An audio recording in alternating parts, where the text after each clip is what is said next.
Épître de Paul aux Philippiens, chapitre 1er.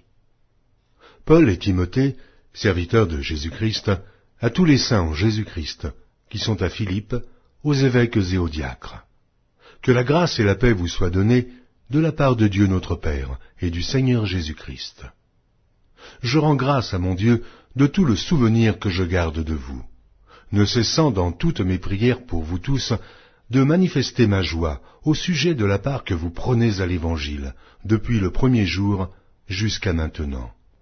Je suis persuadé que celui qui a commencé en vous cette bonne œuvre la rendra parfaite pour le jour de Jésus-Christ.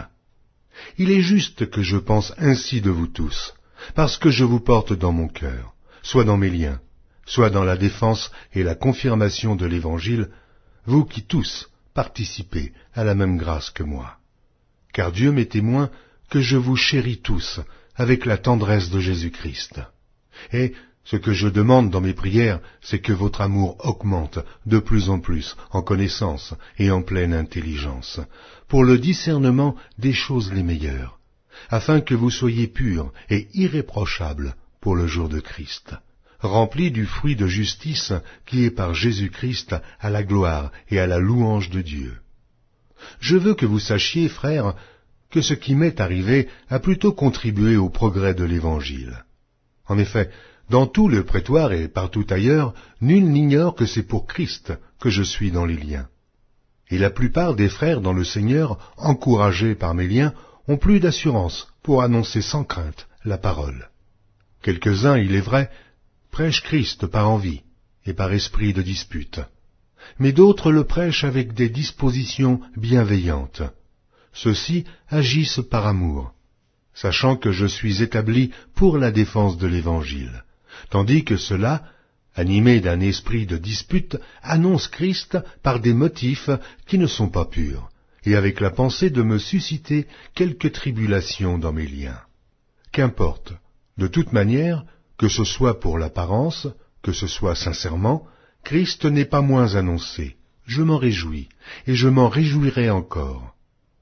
Car je sais que cela tournera à mon salut, grâce à vos prières et à l'assistance de l'Esprit de Jésus-Christ, selon ma ferme attente et mon espérance, que je n'aurai honte de rien, mais que, maintenant, comme toujours, Christ sera glorifié dans mon corps, avec une pleine assurance, soit par ma vie, soit par ma mort, car Christ est ma vie, et la mort m'est un gain.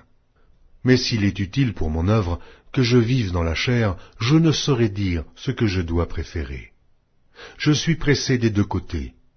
J'ai le désir de m'en aller et d'être avec Christ, ce qui de beaucoup est le meilleur, mais à cause de vous, il est plus nécessaire que je demeure dans la chair. Et je suis persuadé, je sais, que je demeurerai et que je resterai avec vous tous, pour votre avancement et pour votre joie dans la foi, afin que, par mon retour auprès de vous, vous ayez en moi un abondant sujet de vous glorifier en Jésus-Christ. Seulement, conduisez-vous d'une manière digne de l'Évangile de Christ, afin que, soit que je vienne vous voir, soit que je reste absent, j'entende dire de vous que vous demeurez ferme dans un même esprit, combattant d'une même âme par la foi de l'Évangile, sans vous laisser aucunement effrayer par les adversaires, ce qui est pour eux une preuve de perdition, mais pour vous, de salut.